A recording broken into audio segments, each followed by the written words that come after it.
It's a poison. That doesn't help the stress level.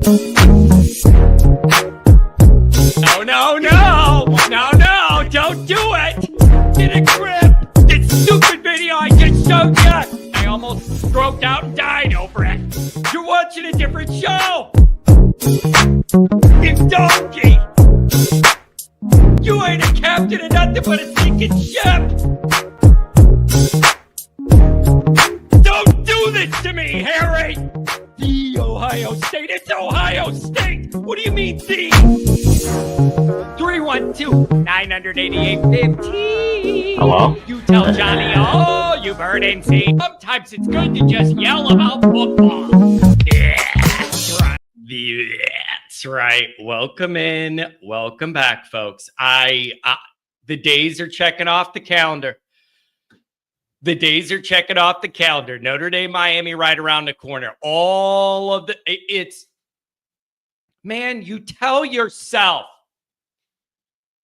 You try to tell yourself, like, just calm down. Like, this happens every year. You have a first game and whatever. But, man, when you guys and I are riding day by day, all off season, thinking about this, analyzing it for months and months and months, it's just hard not to get overly invested.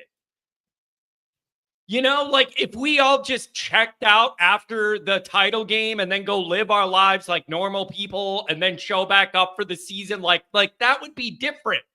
But that's not how we're built. Nobody here is built that way.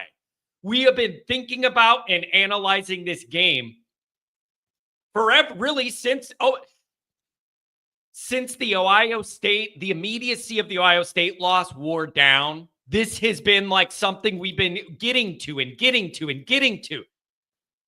And the closer it gets, man, it is just hard not to get overly invested. And everything I'm doing, I'm running errands, Notre Dame, Miami. I'm driving through town, Notre Dame, Miami. I'm doing some banking stuff, Notre Dame, Miami.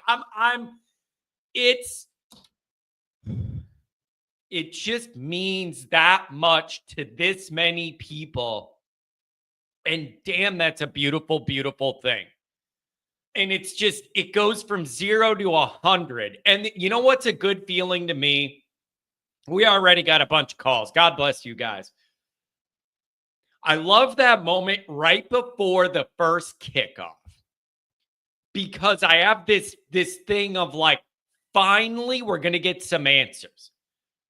But like, right? Like that's what you're after here is data to validate where you think this is or where you think it's starting at or what level it's going to be at. The quarterback question is just something that it's almost annoying to me to write about it and talk about it this much for this many months. I'm over it. You get what I'm saying? I'm over it. I'm just ready to get the answers and figure out where this is all at. What level Carr's starting from here. Not in blue and gold. Not on the recruiting film. Not on a 15-second clip from camp. In a real football game. I'm starting to... Here we go. I'm starting to lose my patience when I have I am genuinely trying to figure out where our quarterback's starting from. And people tell me, just relax. Didn't you see all those throws when he was a recruit and in high school and in camp and all this stuff in blue and gold? And people will send me these pictures or these videos of like a good throw Carr made or whatever. None of that's in this dynamic. It's driving me crazy. What do you people think throwing passes in like a spring or fall practice thing is like the same as what Miami's going to be? I'm losing. I'm just losing. I need to just get the answer. I just need to get the answers. I'm about out of my patience of like, how dare you like be nervous about our quarterback? Look at this throw he made in camp. That is not the same That is not the same as being able to do it against Miami in this environment. Nobody's going to gaslight me to tell me that I'm wrong for having that question. All right? But it's driving me crazy because I just get to deal. Look at this throw he made. It's all going to be fine. That isn't this dynamic. None of my questions, zero. None of my questions are, I wonder if CJ Carr has a big arm. I wonder if he can make all the throws on a football field. None of that is a question to me. How does he handle this moment? That's the question. And it really is a compliment for the guy. It really is a compliment for the guy. Like, I have no questions about that. If anything, you should be losing your patience over the way you're reacting. Well, you must be new here, Johnny boy. You must be new here. This is what I do. This is what I do. And I don't sugarcoat anything. And even when I'm way out on a ledge, I share it with the crowd. That's my role here. You don't have to be where I'm at. If you're feeling calm and confident and collected, and you have no anxiety, God bless you. I wish I had your innards because mine have been a wreck. And it's not like, oh, what are you scared of Miami? I just have anxiety till I see this team play the way that I know that they can. This is a really good football team. It is a program that is in a really good place, but you got to go prove it on Sunday night, or what's that worth? What's that worth, right? So, but it's a big compliment to Carr. Then when I think about the dynamic, none of it is like, I wonder if the guy can make all the throws. Or like, man, wouldn't it be nice if Notre Dame had a quarterback that can make all these throws? No, I know he can make the throws. I know he can make the throws. I just need composure in the moment. The totality of this moment.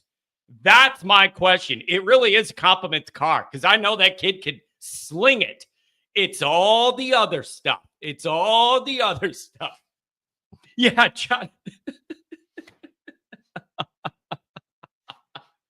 John, what are you worrying for? Whatever. God, you should have seen me. You should have seen me at the Miami or the Indiana tailgate. It was genuinely, I'm not proud of it, man. I was not fun to be around. I was not my gregarious self. I had one beer the whole day. I was pacing around the parking lot by myself, just like with this pouty look on my face, this concerned look. And I'm just walking around the parking lot. Every time the Indiana people walk by in them goofy pants, I'm looking at them with this cross eye. Like, this is just how I get, man. This is just how I get. I'm not proud of it. I'm not proud of it. Jay Carr says, John did hug me when I went to shake his hand. I felt assaulted. I was in a different mental space, man. That was a big moment. And again, I knew Notre Dame was capable of winning. I needed to see it. You know what I'm saying? I needed to see it. I'm not saying you can't react that way. I was saying that I wouldn't be able to lose my patience over something that hasn't even occurred yet. In life, there's just too much going on to worry. I can't do it. God bless you, man. I wish I had that. Whatever that is, that gene or maturity or well-roundedness to understand what's going on. I wish I had it, man. I really do. I was in my own little world, just pacing around. If you're calm, cool, and collected, man, God bless going into this. Oh, I'm so jealous of you, dude. I am so jealous of you. I gotta say, I've always disagreed with this. And then we already got some callers. I'm gonna get through a couple things. We'll go to the callers. You know how people will always say, don't waste time worrying about things beyond your control. False. I've never understood that. I almost exclusively worry about things outside of my control. Because if they were in my control, I wouldn't sit there and worry about them. I would go fix them to do what I need to get done. I've never understood that whole saying. Never worry about anything you can't control. Those are the exact things to worry about because they can ruin your life and you can't fix them. Those are the exact things I worry about. Can anybody tell if Johnny Boy's getting a little worked up this week? The juices are flowing.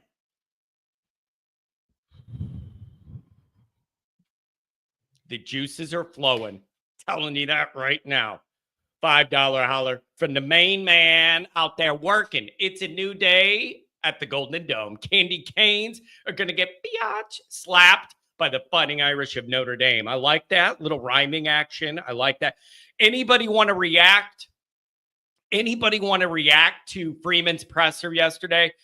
People were commenting they didn't see me in there. I missed that one. We usually do a big Always Irish takeover, and I missed that one. I've had a lot going on this week, and there's just a lot going on behind the scenes and with the Patreon and with everything we're getting set up for the year. And I just couldn't make it. I had other things I had to do. I watched it late last night. So I don't know. Irish Gordian knot with the philosophy here from Mark Twain. Not related to Shania, I don't think. I've had a lot of worries in my life, most of which never happened. Yeah, absolutely. Absolutely. And it's a big relief when those things that you've been worrying about don't come to fruition on the bad end. John was playing in the bounce house all day. The bounce house is gone. Some other little girl's got it for her birthday with the slide and whatever, water shoot through there, and you can bounce around. There's a basketball hoop in there. We didn't have these luxuries when I was a kid. Go outside and play. Here's a stick and a ball. That's what we did. Oh, boy. Anyways, the other thing is, did you see Freeman was wearing the new logo? Don't like it. People were saying maybe that's a secondary logo and they're not going to push it as much. Did you see Freeman at the presser? He had the new logo. I do not like it. It looks like a cartoon drawing. I don't like it. Don't come at me if you love it and you already got a hoodie and your little 7-year-old likes the new logo, whatever. Good for you. Good for you. Everybody's different. Just because I say something here doesn't mean I'm trying to convince you to believe it. I'm just telling you, I'm the host of the show. I'm telling you what I think. Did not like it. It looked like a cartoon drawing, and it doesn't look anything like what when you get rid of the Dukes, it makes John have the pukes. Okay? Give me the Dukes forever. Give me them. I don't like it. Just another complaint. Add it to the list. I don't like it. If you like it, good for you. I don't like it. What's the bit? What, am I not allowed to ever disagree with anything that comes down from Notre Dame land? You just got to accept everything? I personally don't like it. You can like it all you want. I don't. Looks like a cartoon. I don't like it. Looks like an edge. I think it just looks. I don't like it. It looks like a cartoon, and I never ever want you to get away from the Fighting Irish. I like those Dukes up everywhere you go. Every logo. I want everybody to know we're ready to fight over it. Well, I got the cue ball and I'm ready to run and I look like a cartoon. Not here for that. Don't like it. But so long for all the people that said, it's a secondary thing. You won't see it there, but they're pushing it like crazy. Not a fan. Does anybody remember Adam Sandler? Remember when comedy CDs was a thing in the early 90s? Like stand-up guys would put out a CD and the different tracks were the comedy skits. And he did the goat. Does anybody remember that? And they're like, put up your Dukes. And he's like, I got no Dukes. Put up your Dukes. If you remember that. Oh, you're old. You're old. John, this is the kind of distraction Miami wants you to have. We'll lose now because you're focusing on this. Yeah, Mike tells me all the time, Goolsby, whenever I'm losing my mind, he'll be like, John, you realize you're not playing or coaching, so you don't have to be like this. I'm like, I realize that, Mike. You can tell me that all you want, but it's never going to change. Pat, you know that longer than anybody in here how I'm going to be. You know more than anybody else exactly how I'm going to be heading into this game. Oh, man. Well, yeah, it's brand new. Of course, they're going to push it. Whatever, man. Serenity now. I need a Serenity Now NIL deal, I think. Just I am the perfect guy to do a Serenity Now commercial. I think that would be perfect. I think it would be perfect. All right, let's get into this so we can get into the calls. I already got sidetracked. I already got off to the side.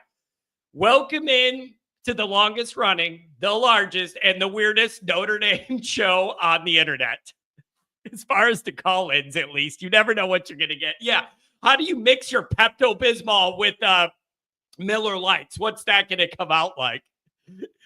Oh, man. It's, regardless of how it goes for CJ Carr, I just hope his dad and his brother don't fight in the parking lot afterwards.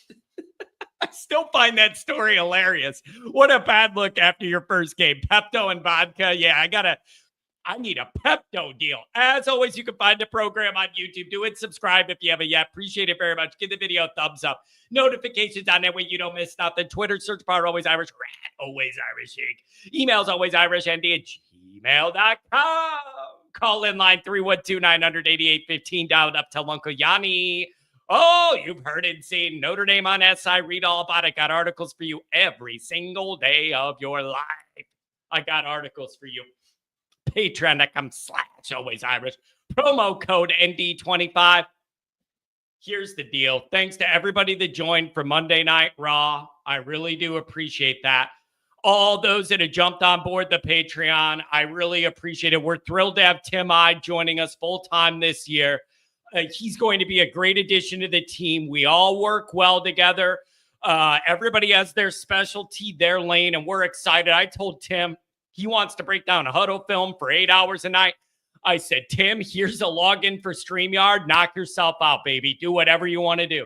So I want to free him up to be able to do whatever content he wants to do. And I'm really proud of our team and what we've grown over there. So thanks to everybody. And for really Goolsby wanting to be a part of this and partnering up with me. So it's a beautiful thing. Okay, here's something else. Let's get this out of the way now, and then we'll go to the calls. Okay, let's get this out of the way now. Yeah, I know. The only problem with this, you have Tim Ide on here. He's going to just show everybody up because of that hairline. I'm over here, you know what I'm saying, scalding and balding, and he's over there looking like Sammy Hartman on a Just for Men deal. You know what I'm saying? Anyway, so I'll get over it, with that hair.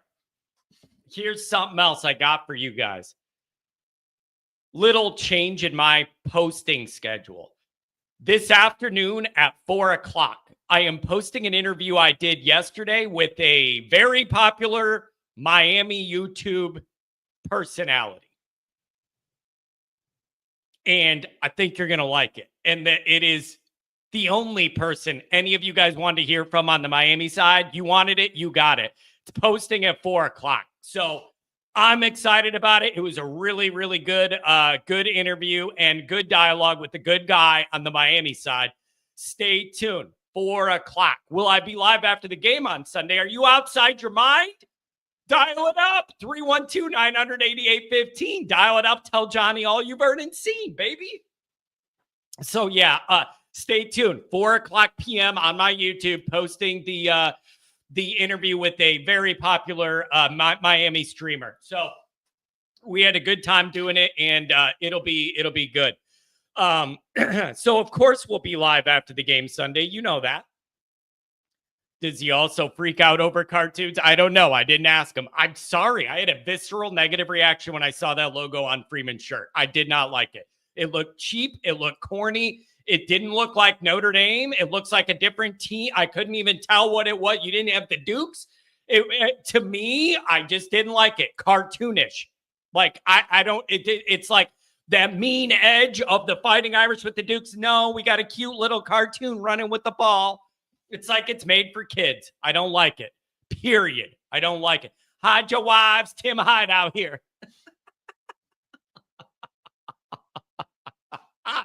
Friday night show. Yeah, but it's on Patreon. We're doing a Friday night show, but it's going to be a Patreon.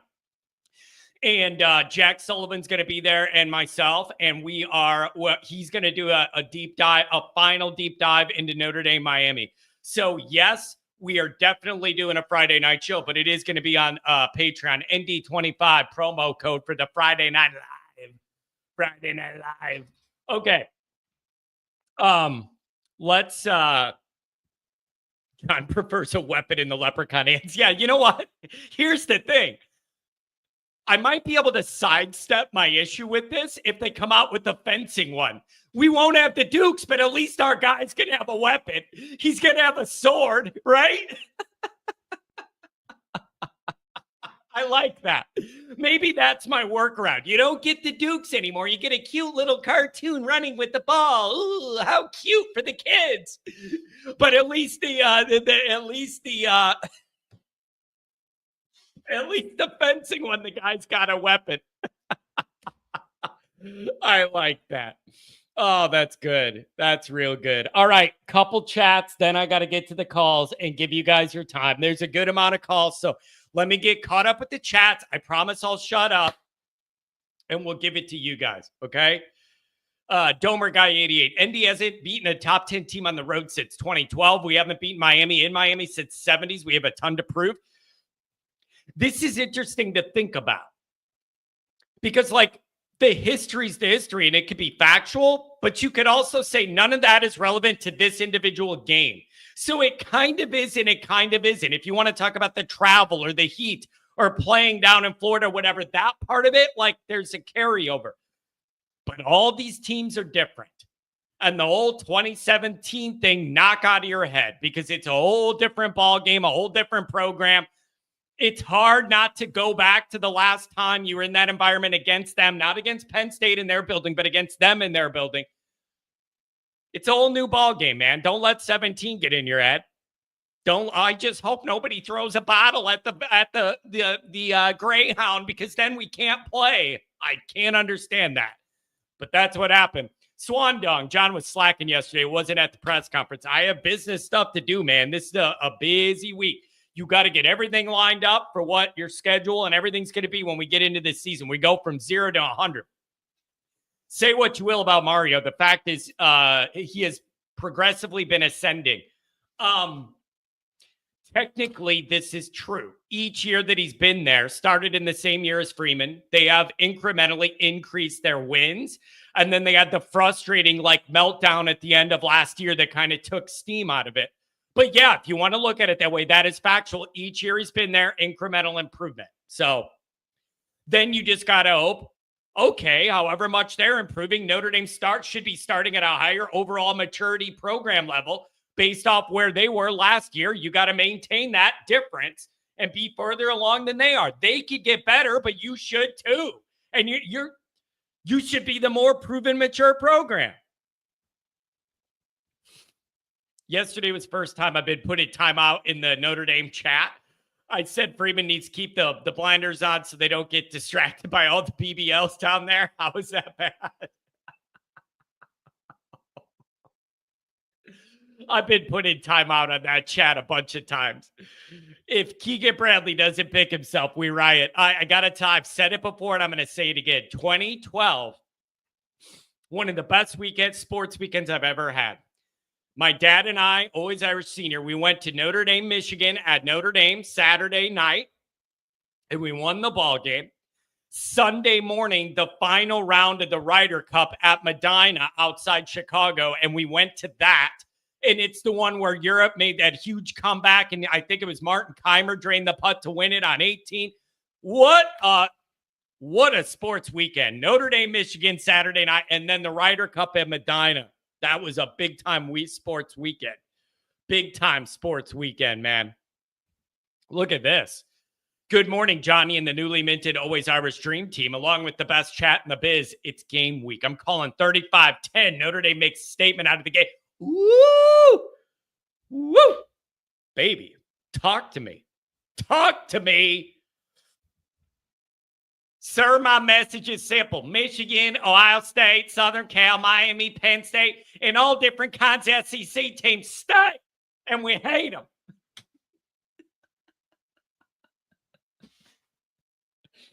What is it exactly you don't like about SEC teams? How much time you got, buddy? I'm sick of them. They think they're the best dancers. They eat up all the NIL money and they stink. I threw for 390 yards on Miami with CJ on Heisman difficulty last night for what it's worth. I'm going to have that in my head. No more anxiety for Johnny. J Carr, not related to CJ Carr, had a good day on the ESPN 26 or whatever. We're good to go. No worries for me. Philly special. That's awesome, John. Excited for you guys in the show. Appreciate it. Thank you very much. Thank you very much. $5 holler. Picklehead. Picklehead. John needs to take a toke before the game and everything will be all right, all right, all right. You are not the only person to suggest that to me. John's beyond counseling. He needs chemicals. $5. Oh, my God. Caden's back. This guy is still rooting for one of the worst teams in college football. Who would that be? JS Fitter. $10 holler. Thank you. You could say something next time. $5 holler. Miami wins 35-10, and I'll be doing donuts in my truck.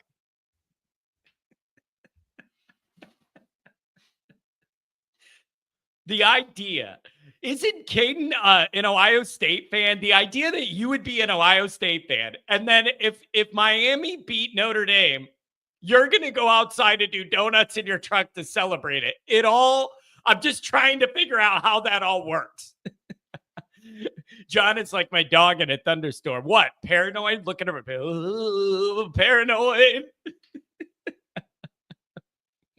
How much would it cost to get John to talk in his southern accent? How much time you got, buddy? Canes Heat. Good to see you here. Good to see you here. How much time you got? Okay, we got a bunch of calls here. We're going to give our people, we're going to try and do our 5 minutes. Let's get into it. Dr. John's going to start us out, as always. Get to the golf course. No golf course today, Johnny. Just anxiety. That's it. Yeah, it's Doc. I go through it every year. And once I transition to doing this for work, there's no escaping it because it's your work and what you love. There is no escaping it. I'm going to be a wreck until I see that we do what we need to do. And that's just how I'm going to be. It's not going to change.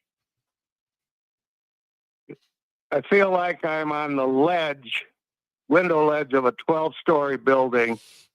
And will I be lowered down to the 11th floor or am I going to fall? Yeah. And Doc, let me explain it this way. See if this makes sense. I am a believer in this program that Marcus Freeman has built. And I know how deep and athletic and talented this roster is, but I need Notre Dame to prove it on the scoreboard. And that has me in a weird place because I believe in where it's at. But you got to match it on the scoreboard. And you just have a lot of moving parts and big questions. I tried to watch the news conference. I just started it. Then I keep hearing your words about nobody's going to say anything important in the press conference anyway. So I turned it off. This is my 80th year of jumping into this fray. Oh man. And I'm the least, nobody's less superstitious than me, but then why does all this positive talk just worry the hell out of me? Yeah. Haven't you, come on, 80 of these, haven't you found any tricks to help the group here navigate this after 80 of them? Give us some knowledge. Yeah. Well, and the problem for me was as an insecure kid, first 4 years I followed this team, they never lost the game. So you can imagine what 1950 was for me when they went 4-4. Oh my God. Yeah. They set a good bar for you. And you know what's interesting, Doc? It's a very interesting social experiment because there's so many Notre Dame fans from all different cuts of life. Everyone handles this differently. Some people are supremely confident no matter what. Other people are totally anxiety ridden in the kind of wait and see. And then there are some people who expect the worst and then want to work up from there. Like, and I'm not here to tell anybody how to handle it. Everybody's different. You got to go into this however you're going to go into it in your natural state. I'm not here to, I don't want anybody to be like me. If you're relaxed and confident, God bless you. Oh, I'm telling you, you'd think at my age I would have gotten over this, and I am better. There's no doubt about that. But I still get that knot in my stomach before every game. So anyway, let's move on to something that's more fun. And your complaint about the logo. Yeah. Yeah. Okay. Well, I'm going to tie in a superstition to the logo. When the original Leprechaun logo first appeared was on Time magazine the week before the SC game in '64. Guess what happened in that game? What's that? We got beat. We were number one in the country and got beat in the Coliseum. Hey. So there's another thing that bothers me. Don't give me something else to worry about. All I wanted to note was I honestly had a visceral reaction when I saw it on Freeman's shirt. I just thought it looked like a cheap cartoon and it didn't look like Notre Dame's logo and I didn't like it. That being said, I got a lot more bigger things to worry about than that cartoon, man. Yeah. That's right. And that's your perception. That's your feeling. It's kind of like when Faust changed the uniforms to the Madonna blue. It's the one time I wrote a letter to the Notre Dame football coach because it bothered the hell out of me. The green didn't bother me. I mean, that was a traditional thing then again, but navy blue was always the color. Yeah. So anyway. And, of course, in his last season, he went back to navy blue, so I'll take credit for that, too. Yeah. This is, man, this is a big moment here. And I'm just excited to get answers because then at least we'll know where we're starting from. We'll know what level this is all beginning at. So I'm supremely intrigued to get this going. And you know what, Doc?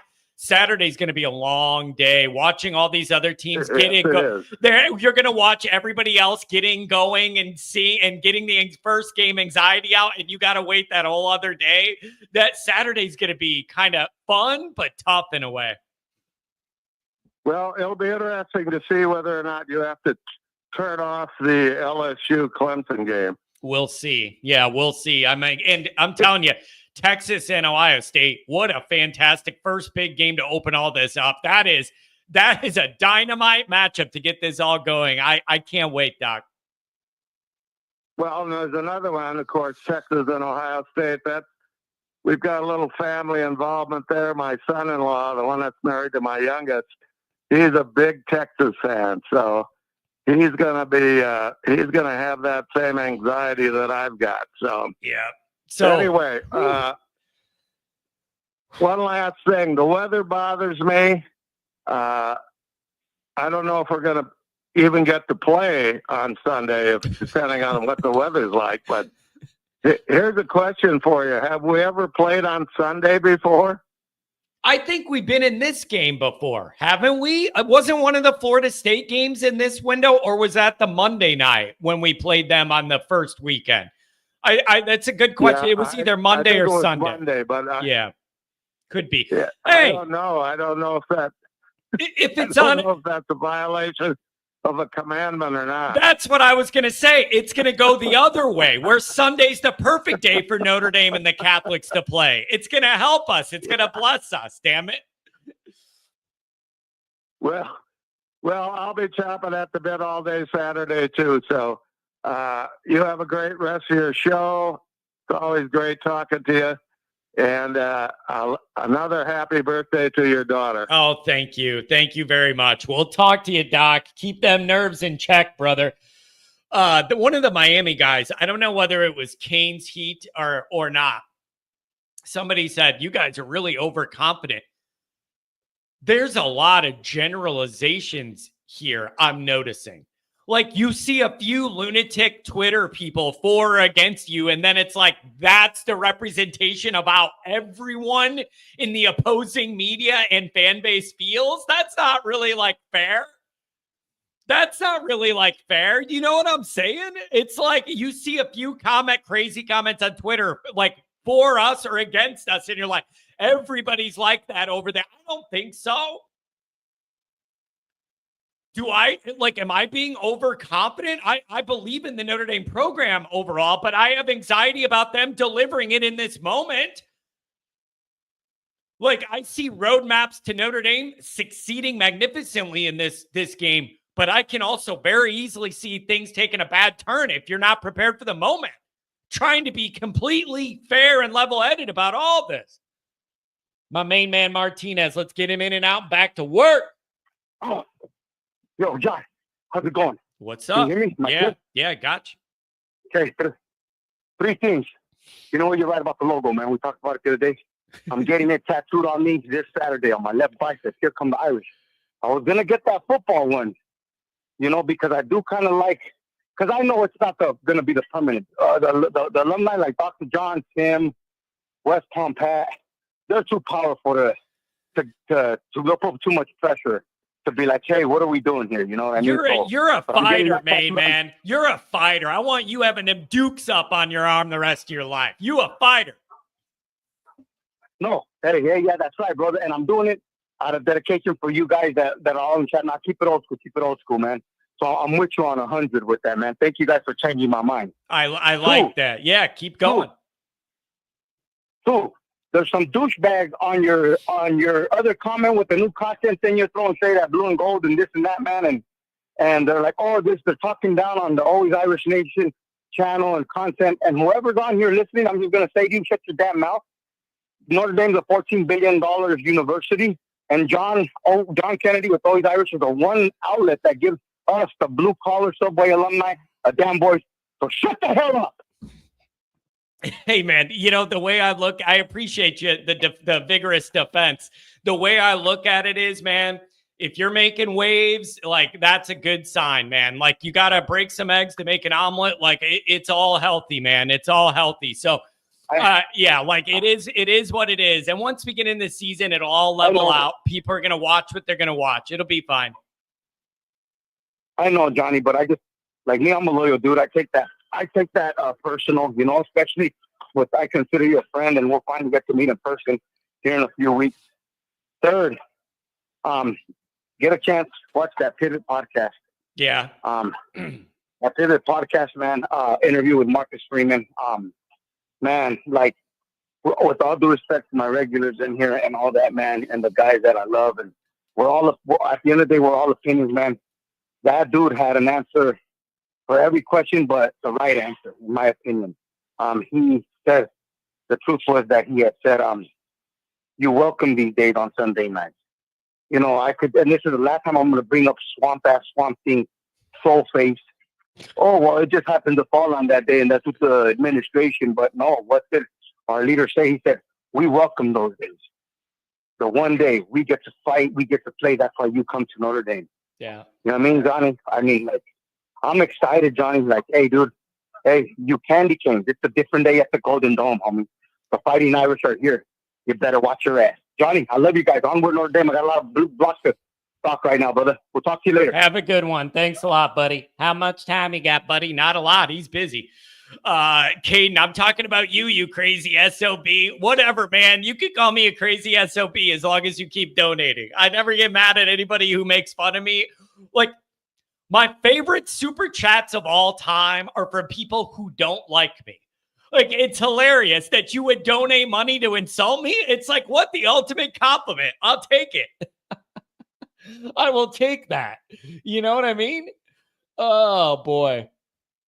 Oh, John donated. We haven't heard from him since November. And then we have some more regular callers. If you're on hold, you are going to be on the air. Don't go anywhere.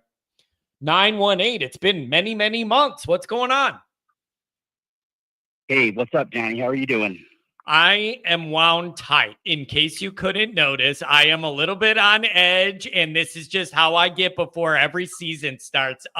And I don't want anybody else to be that way. That's just how I naturally react to these moments. How are you, man? It's been a long time. November's the last time. What the hell's new? I'm doing great. Let me just tell you a couple things real quick. I'm a member of the Patreon. I want to say things are kicking off over there. You guys, the presentation on Monday was fantastic. I also want to say thank the callers. I've been kind of like a parasite of Patreon and of All Is Irish. I listen all the time. I listen to everything. I'm on the Patreon. I do everything. However, I don't participate very much because of my work schedule and stuff. So being able to interact with you right now is great. I want to thank Main Man Martinez, Andrew Gilmore, Frolley, all those guys. I'm fitter on the Patreon. I just want to say one thing. One thing I want to agree with West Palm Pat. He talks about how much they hate us. Miami, I'm talking about. Yeah. The contempt that they feel for us. And I think I'm around West Palm Pat's age. I'm also a Notre Dame grad. So I was there in the late 80s when they'd throw bags of urine on us, and it didn't change. I thought, oh, well, they've softened up. 2017, throwing bottles at the bus. Now, just shows how classless they are. All I'm saying is one thing. They have hatred in their heart. We got to give them their medicine on Saturday night. We've got to count on the squad to give us our medicine. I really don't have anything else to say. I think the squad's going to turn up on Saturday night, or excuse me, Sunday night. I know it's Sunday night, but I keep thinking Saturday. And so we got to be beers in hand, everybody relaxing. Everyone's got Monday off. Well, most everybody, I hope. And then watch the game, participate, and then enjoy the victory on Sunday night. All right, John.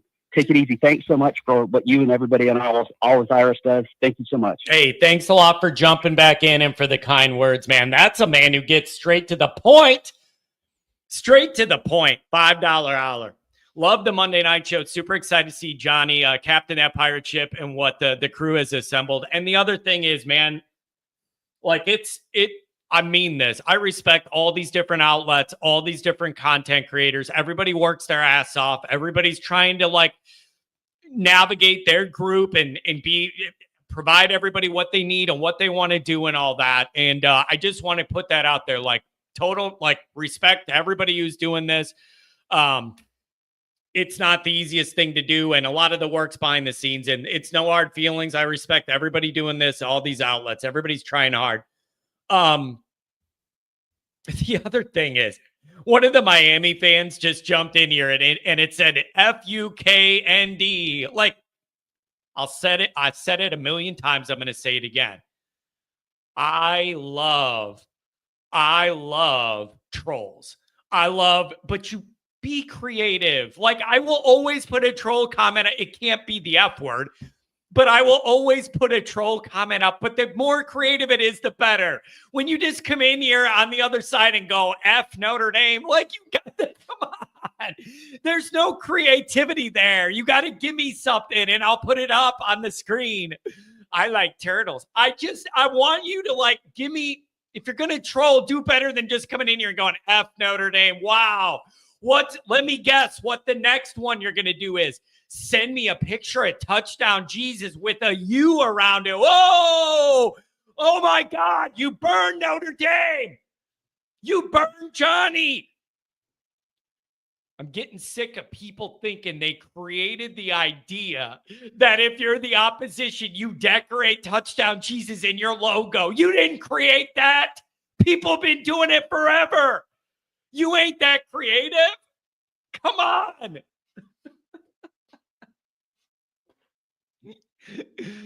Yeah, Rudy was offsides too, by the way. Like, of all the trolls I'm going to go at Notre Dame for, a bench warmer getting in for one play in a game that's already over ain't on the list. Like, there's a million more. Sorry, Angela, if you're here. I'm not trying to talk bad about your family. I'm just saying, of all the things there are in Notre Dame land, the one I'm going after, is it going to be a bench warmer making one play at the end of a game that the outcome was already decided? Notre shame, Notre lame. The touchdown Jesus with a U. Whoa, how creative. Come on, man. Come on. Anyways, I don't know, man. Whatever. It'll be interesting. It'll be interesting. Oh, God, this is funny. Bruce, what's going on? If you're on hold, you're going to be on the air. What's going on, Bruce? John, what's going on, my man? How are you? The Bruce is loose. What's going on, brother? Nothing much, man. So, two things, right? First thing, I am no fan of Dabo and Clemson. However, I will be his biggest fan come Saturday when they're playing Brian Kelly and the damn LSU Tigers. What do you have against? Wait, what do you have against Dabo and Clemson? I'm just curious. Well, number one, I don't like how they were smacking Notre Dame around. But number two, Dabo is like he's like SEC light. He's not actually in the SEC, but he's like an SEC kind of guy. And I don't like that he was really greasy and adamantly speaking against players getting paid and NIL and transfer portal and all that.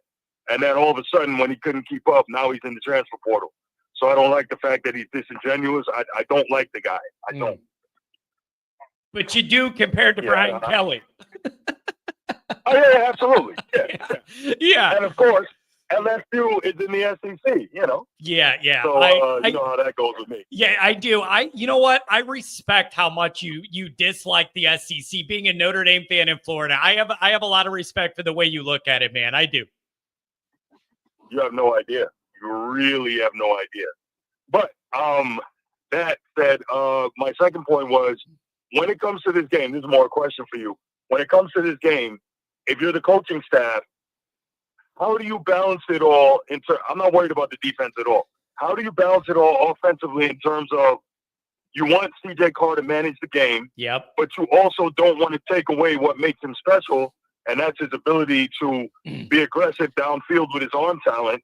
But then you also want to lean on what Notre Dame has leaned on for years, and that's an elite O-line and run game. How do you balance all that out if John Kennedy is Notre Dame's head coach? How do you balance all that? Well, if I'm the head coach, I'm going to be a nervous wreck. I'll probably be in a porta potty while the game's going on. So that's what had happened if John's the head coach. Andrew Gilmore put a chat in here, and it's very, very relevant. Mike Denbrock's gotta thread the needle here, Bruce. You gotta be able to give Carr the freedom to do what comes naturally to him, which is whip that thing all over. But you also can't put the weight of the world on him or let it go too far to where it gets into trouble. He's got to thread the needle. And if you're able to run the ball a little bit or even get Love involved in the short pass game to get Carr going, maybe those are some ways you could ease into this. And then when you have the right matchup, Carr needs to be able to deliver when you have the right matchups. But you are right. You got to thread the needle. And Bruce, I love that you said that whip that thing, because what you can't do is panic, get over conservative, and make Carr a game manager. Right. That's not what you brought this kid in here to do, is to be some glorified game manager. We all wanted to be over with that and sick of that and done with that. Now you got a guy that wants to throw it, but you got to it's got to be controlled. You know what I mean? I'm with you. It's a tough equation, and Mike Denbrock's got to thread that needle, and then Carr's got to do what he's got to do. Yeah. So I listened to I don't know if it was Locked on Irish or something else, but I think that whatever the pod was I was listening to was saying that the goal is to try and get the ball, however it is, whether it's carries, whether it's catches, try to get Jeremiah Love 18 to 22 touches in this game. Yep. Are you okay with that? Or are you thinking, because remember, this is, to win a championship now, the college football season's longer than it's ever been. So you got to have guys prepared to be able to play deep into January. You know what I mean?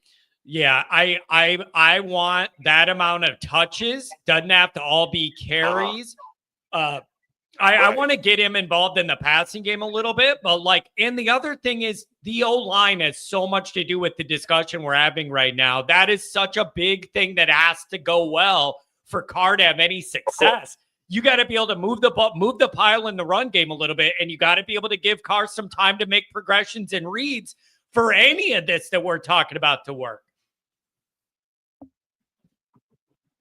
All right, well, there you go, man. That's all I had. Well, I'm sure I had a lot more, but I'm going to get in and out here.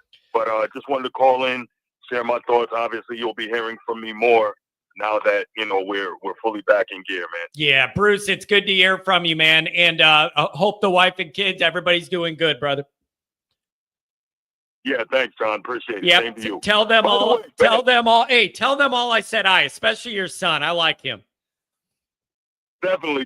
Real quick before I go, Ben had me cracking up last night because I made the mistake of showing him the Brian Kelly introductory video when he got to LSU. Yeah. Now randomly he'll walk up to me and say, "Dad, it's a great day to be a Tiger. Yeah. I'm here with my family." I was cracking up. I'm like, Ben, you're nuts, man. I love it. You're raising them right. Bruce, God bless you. Take care. Bruce is a Notre Dame fan stuck in Jacksonville, baby. Oh, man. What a beautiful, beautiful thing. Man, there's a lot going on here. All right, let's run a promo. Adam, you're coming up next. If you're on hold, you're going to be on the air, and we got some all-star callers coming up, quite frankly. If you're like me, you've seen inflation eat away at your precious savings and watch the markets go unpredictably wild.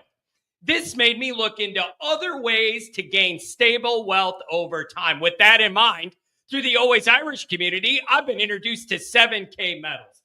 7K is helping everyday people like you and I gain access to real gold and silver, not stocks or paper promises, tangible assets. I've been able to consistently build a portfolio of gold and silver month after month without having to be an expert at all. You can simply sign up and start adding gold and silver to your portfolio every month, which is exactly what I do. I set it up, let it run, and have a little fun. It's about creating stable wealth through gold and silver. I believe in 7K so much, I decided to join as a full member. You get education, wholesale pricing that cannot be beat, easy purchasing and cash outs with the Sound Money wallet. So if you're ready to take control of your financial future, visit my personal website, alwaysirishgold.com, via the link in the description or the QR code on the screen. You trust me, I trust 7K. Why not join today? This is not a membership, it's a movement. Silver and gold, 24 karat magic in the dome. All right, I'm done. Adam, what's going on? Talk to me. Good morning, my boy. How you doing, buddy? Can you tell I'm wound a little tight? I'm wound just a little tight. Can you tell, Adam? I can tell, but I also can tell like everybody else is getting just completely up for this week. I mean, this is it. We're here. We're finally here, man. I'm just psyched up for this because we have been grinding through this entire summer and even the end of the winter just to get to this point. And it's just like we are days away. I'm just ready to go. Yeah, and the thing is, Adam, you're a long timer. You know, you were here all through the summer and all these shows and everything. And it just feels like you've been thinking about this so many days in a row. It ramps up the anxiety to see what it's going to be. And then once you get in this season, you have an idea what you're working with, and you only have a handful of days to worry about the next opponent week to week. This huge buildup messes with your head. It messes with your psyche. It definitely does. And not to mention, I mean, I always do this. So I bring in the personal stuff. Like you think about all the different things. You talk about the Always Irish family and like how, kind of discombobulated we can be, but how, tight knit we are. And think about all the different things that we've gone through personally in our own personal lives, just in the last 6 months, just to get up to this point. We've lost people that we've loved. We've been through surgeries, multiple of us, right? We've had injuries of our own. You've been building an empire over there. And congratulations, by the way, because that show looks like it is just going to be absolutely off to the races. I think you have an absolute all-star cast. That is a perfect dynamic and of the player, the fan, the coach, and the recruiter. I mean, it is. You're knocking it out of the park, buddy. So I'm super proud for you and everybody else. But you think about all the different things that we've gone through. And at the same time, we're sharing that with one another and sitting here getting ready for Miami. And it's like, It's just crazy how it's all coming together. So that energy is raw. It's palpable.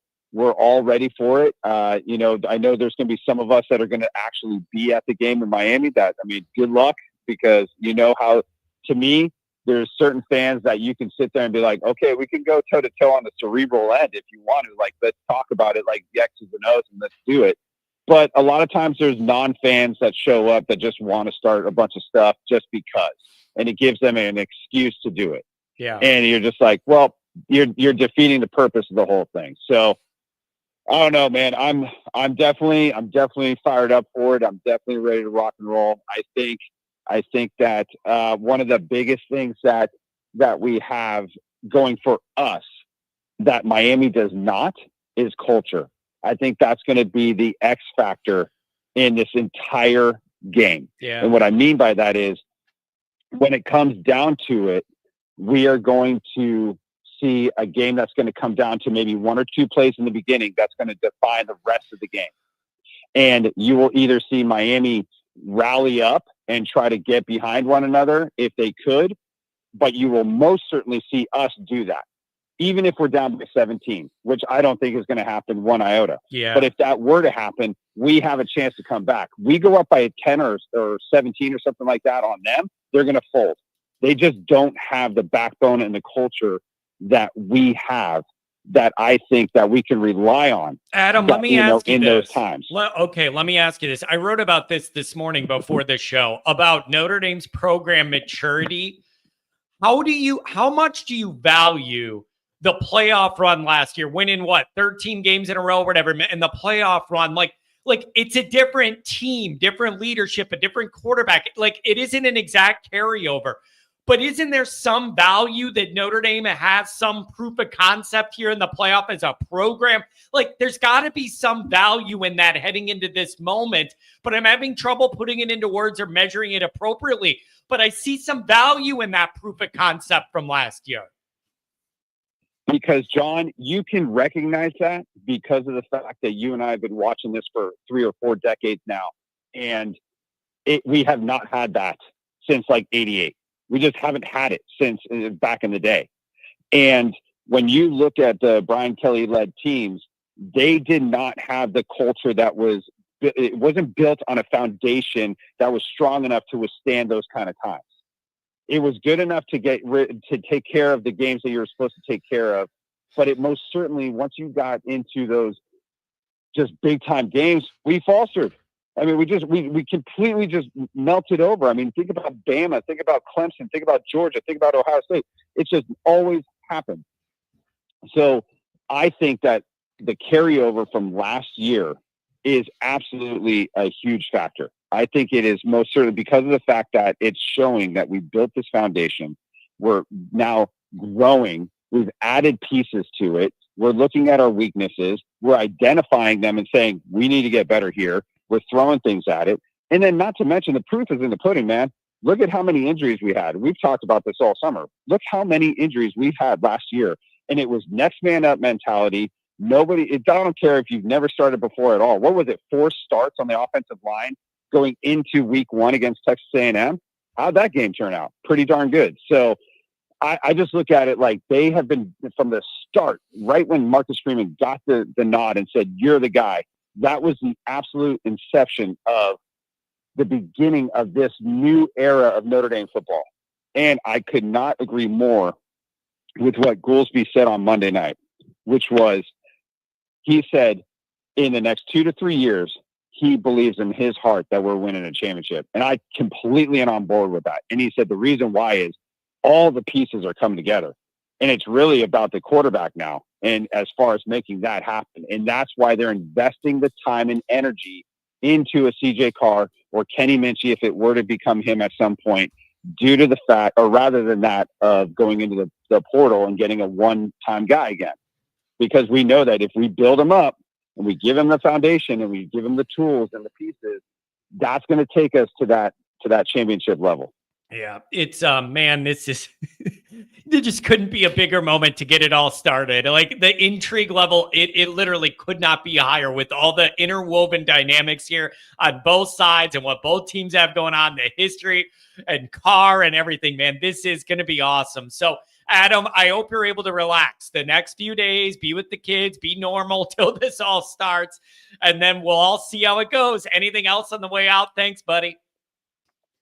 That's it, my brother. I will talk to you on Friday. You have a great show. Have a good one, man. Have a good one. This is really, we're going to go right back to the calls. Golden Smitty, this is a very, very good point. This is terrific. Very well thought out. I do think the confidence CJ has as a QB scares Freeman. I've thought about this. This is a very good point.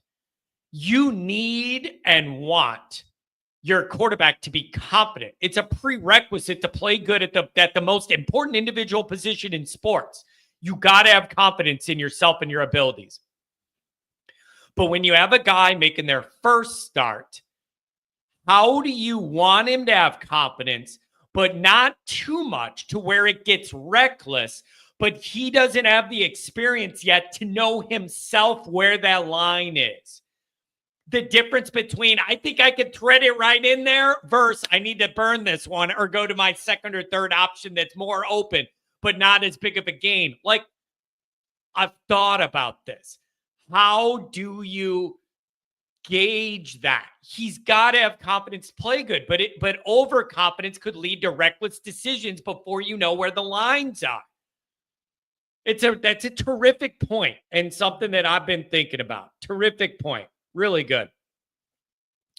Really good. Man, you guys are bringing up good stuff. $2 hour. I would focus on Carr getting it to veterans first. Just get it to anybody with our colors on. I don't care who it is. I don't care. Andrew, the guys who live in the chat who haven't joined Patreon, join now. Running a promo, ND25, link in description. Goolsby very accessible. Hyde will be too. The community chats are blowing up. Miami, show us your face. We want to see your face. Who said that? You want to see Miami's face? $10 WPP. This color usually makes good points, but this culture stuff is nonsense. Winning teams always seem to have culture. Losing teams, not so much. Did the 01 Canes have culture? Gosh, I love WPP's veracity regarding this topic. More 0606, $5 hour. I believe Notre Dame wins big Sunday night, but thanks be to God who gives us the victory through our Lord Jesus Christ. Corinthians 15:57. Is the Notre Dame line in that Bible verse too? I sure hope so. I don't mean to, take a shot with the Bible. I just hope they're referencing Notre Dame in there. I really do. I really do. What are you saying, Ken?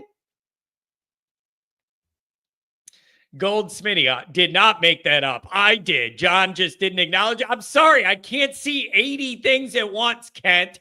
I got a whole bank of calls. I'm trying to do the chat. I'm trying to keep my own thoughts straight. I can't. I don't have 4 brains. And the one I do have barely works half the time. $10 Unity. He goes, Unity. Nice place. Why don't I stretch out? 501, let's have some fun. What's going on? What's up, bro? I'm wound tight. That's what's up. Yeah, I was just calling about just wanted to give my little feedback on the logo, bro. I cannot stand that. And if Cracker Barrel can get their logo switched back, bro, Notre Dame football has to get the Dukes up. I cannot stand to see any gear. Now, if you want to make the shit, if you want to make it to sell, fine. But when Notre Dame's on football TV, I don't need to see that logo. I need to see the Dukes up, bro. And I don't know who we got to get to. I mean, start a petition. I'll sign it, bro. We got to get that changed because, like you said, Marcus Freeman's in the press conference the other day, and soon as there's availability, there's that logo, bro. And I feel like they're going to put that on any kind of stuff that's like, Notre Dame versus Miami, it'll have that little logo versus the Dukes up. And bro, that like blows my mind. I'm like, I listen, grew up man. with this. This is when I logged into the press conference and I saw it on Freeman's shirt, I was staring at it, and I really genuinely, it hit me how much I think it looks like a kid's cartoon and not what it's just not what I like. Sid Irish says, who cares? Well, I mean, I cares. How about that? I care. Exactly. I just don't like it. You don't have to care, but I do, and I don't like it. So there, asked and answered. And that's the way I feel, man. We're the diehard. We're allowed to have our voice, our opinions. We're here all day long, all season. We got, your podcast is like the most dedicated, loyal, straight up Notre Dame podcast. You know what I'm saying? As far as fan wise, and I mean, dude, we have the right to say what we feel, man. I love that university, and the football is to everything to me. I'm going to say this, though. On the pantheon of things that are occupying space in my brain a few days before we play Miami, I admit this is very low on the list. I almost forgot all about it till I saw it on Freeman again, and it reiterated to me they are going to push it, and I really don't like it. However, I got a lot bigger concerns than that logo. You can wear whatever you want. If you start this season out 2-0, wear whatever you want.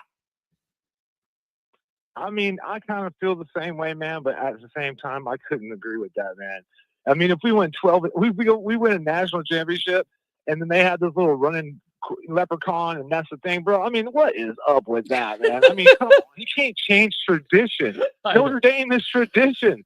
What does tradition mean if you just keep changing it? What the hell, But I'll get off that, bro. I just wanted to, agree with you, and I'll keep it short. But as far as the game, bro, I've been watching, man. It looks great. I mean, I'm just going to sit here and watch Love or Price take back a touchdown on a kickoff return, hopefully. Get some new rockets up in there. And, I mean, as far as the running game, bro, I don't see how they can stop us. So, as much as I look at the other team and, this guy worries me, that guy worries me, if I had to look at Notre Dame as the other team, I would just almost want to throw the towel in. You know what I'm saying? Like, dude, Jeremiah Love, we know what we got. You know what I'm saying? We got to get behind the boys and just believe. And like on your show the other night where you had the new members of your crew coming in, Jim Hyde was talking about, if these guys are what they say they are, go beat these teams down. Arkansas, lower class. Miami, lower class. We're not playing anybody that's like the top of the league, like Alabama or Texas or Michigan right now. It's just go out there and beat who you got to beat and prove who you are. And I believe in Freeman. I've seen what he's done. He's done it with weaker teams and not as good as teams. So we're finally getting on that cusp of where he's got everything he wants, bro. And I'll just end it on this, man. Notre Dame ain't nothing to fuck with. Appreciate you, man. Have a good one. We were doing good. We haven't had an F-bomb in a few weeks.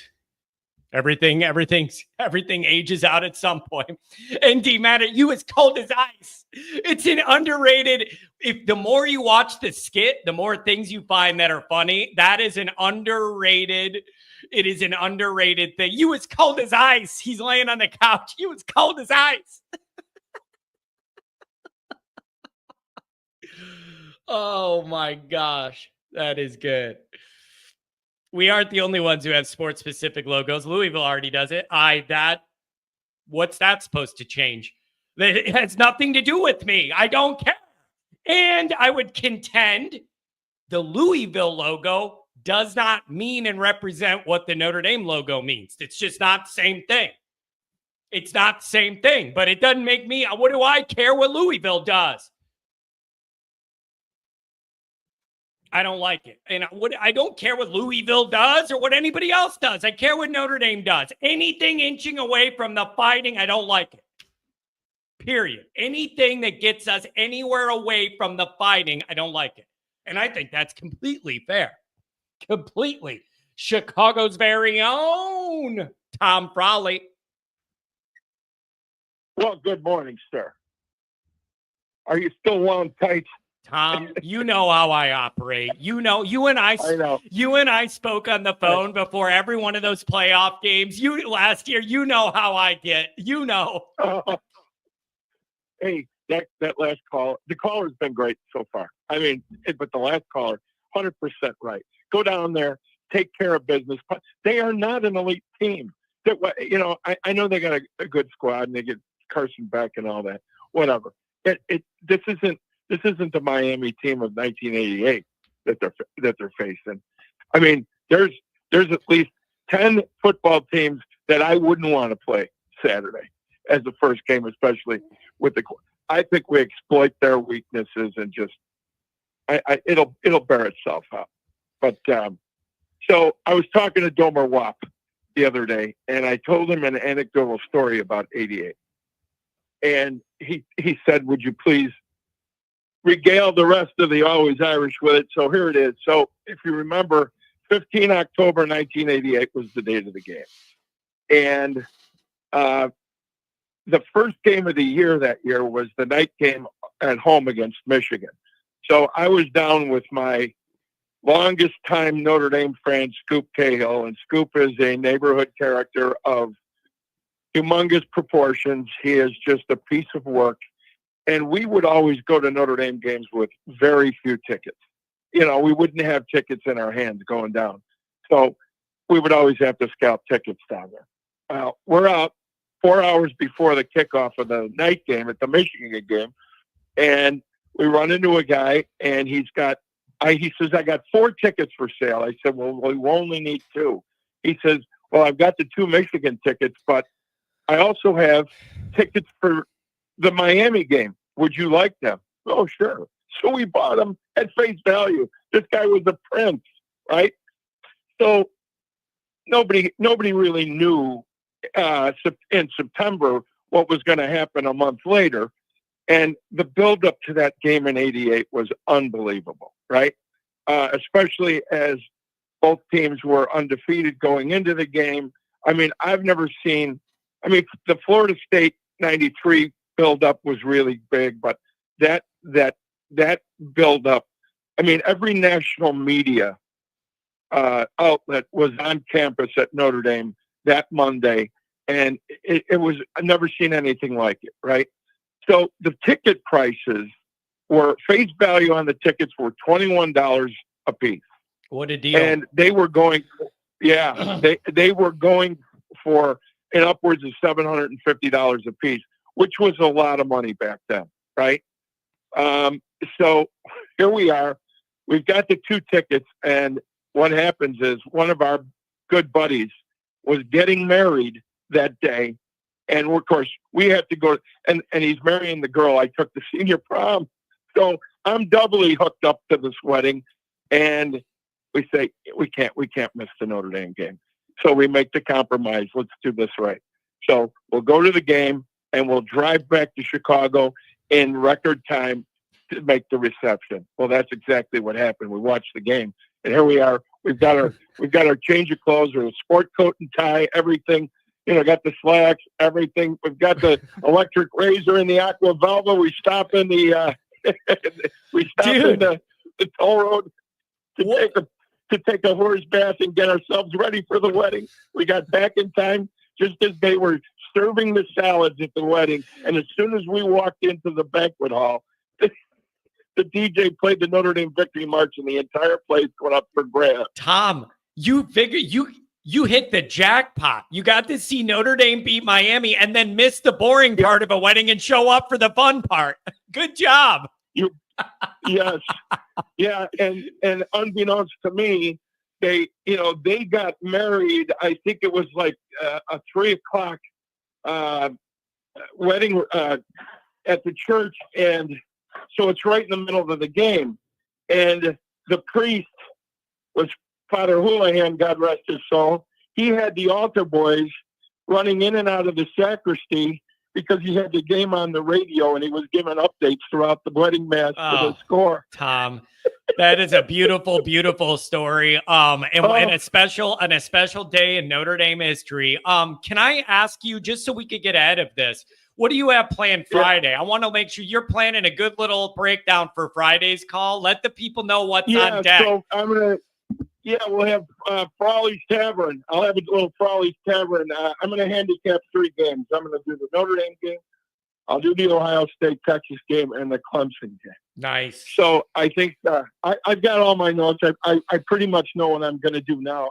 I'm going to wait until Friday morning to see, if somebody gets hurt between now and then, or if there's any major news. But I'll have that, and we should be ready to go.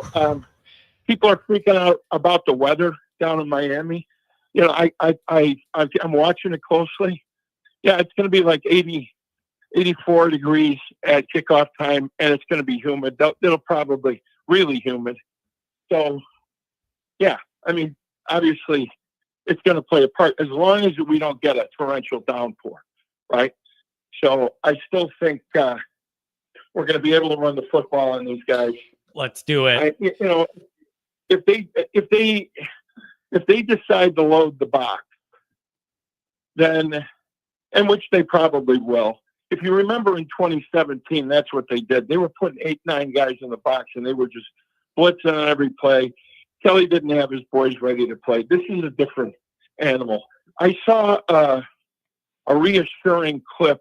There was an interview this morning that I saw on YouTube between Joe Rudolph and Aaron Taylor. Yeah. And they were talking. Did you see that? Yeah. There's a lot to take away from that on how Joe Rudolph's linemen, and obviously it's not sexy to talk about the offensive line, but it's the engine, right? And his philosophy of moving players around and breaking down the most athletic and making sure that their footwork and their positioning is their hand positions and how to get leverage. I mean, his coaching style is fantastic. And he's using, and I didn't know this, but he uses Joe Moore's, he uses all of Joe Moore's tactics. Yeah. And so, you don't have Joe Moore there, but to have that kind of fundamental base of our linemen, boy, that gives me great hope. Yeah. And we do know, you take a look at the starting four. I hope Gerby Lambert, God, is he Man Mountain Dean, isn't he? I'd love to see this kid be able to be equally as tough on pass protection as run blocking. But I gotta believe he's got that little extra something. I like That's why he's going to start. I like it. I like mean offensive linemen. Yeah. And we know Knapp is, and of course, Ashton Craig. I think the best lineman of the group could either be Billy Schrauth or Emil Wagner. I hope these kids stay healthy.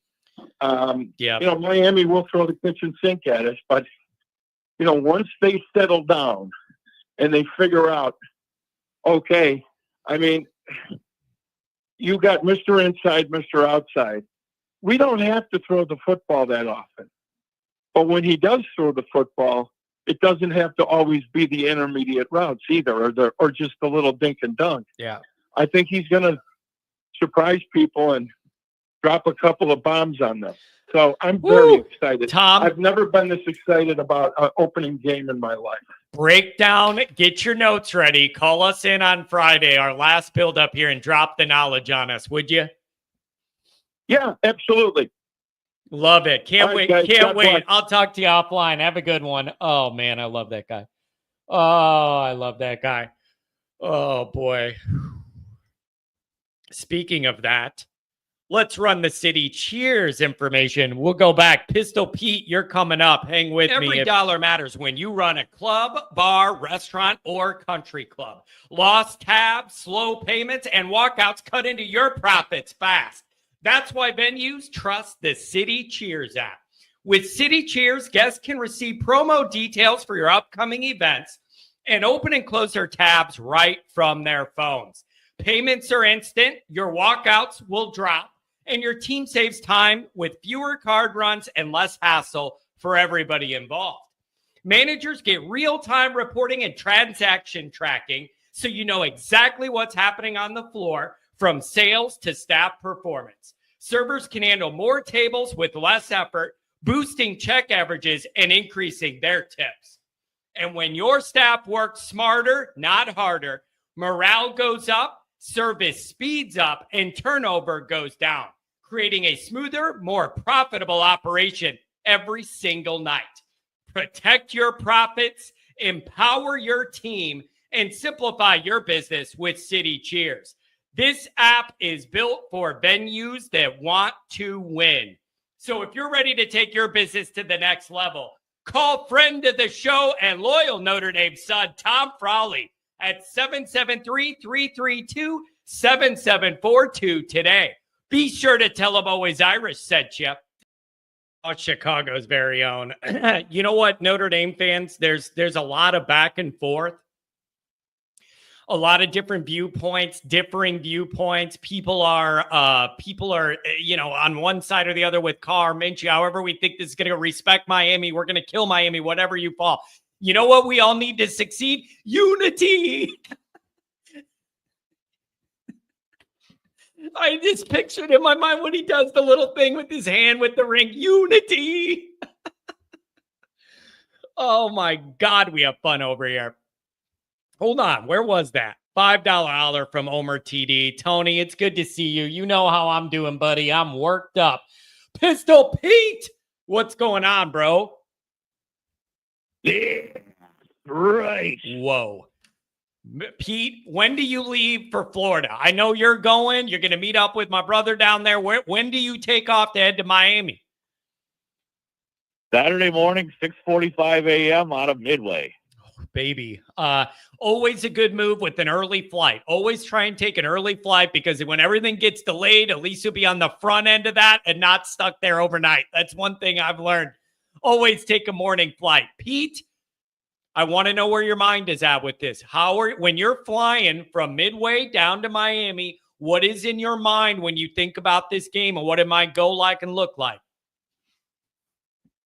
Well, nervous. Because unfortunately, it's still hard to shake that last time we played in South Florida. But then again, we had a much different head coach. But still, it'd be nice to get that out of our mind. And, it'd be nice to come home with a victory.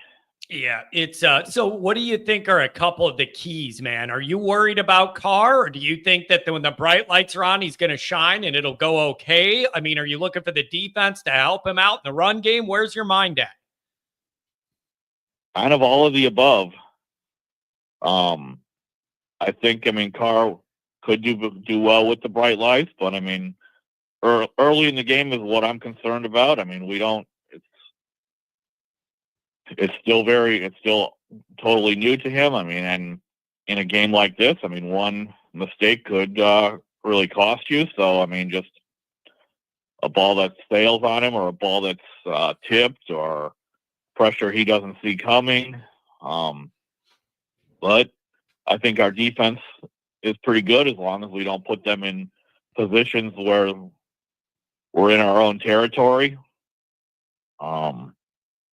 I figure Miami will stack the box, but I think Carr could make some big plays with that too, though. He is going to have opportunities, man. Denbrock is a mismatch master. That is one of his God-given strengths, is being able to put things together to create mismatches, especially if Miami is determined to not let Love and Price get loose in the run game. CJ Carr is going to have opportunities in the intermediate and downfield game. It will be on him to recognize and deliver. As always, John, can you first show that book to the audience members who are listening maybe for the first time? Frank Leahy and the Fighting Irish. That's my second Bible. I love that man, and Frank would love a moment like this, man. And, of course, granted, there's a 52-week version of this, and then there's a 1-week version of this. Please tell both what versions of what MFBD stands for. Usually Michigan football brain disorder, but it could double for Miami football brain disorder this week. Very much so. Very much so. And, well, one of their head coach, Mario Cristobal, was playing during the Catholics versus Convict days, so he'll bring that up to them. Oh, man. You know what? I forgot about that. What an interesting dynamic to be a part of that run with Miami when they had it going and be a part of that rivalry to that level. This means a lot to Mario, and he's got a lot to prove this year, man.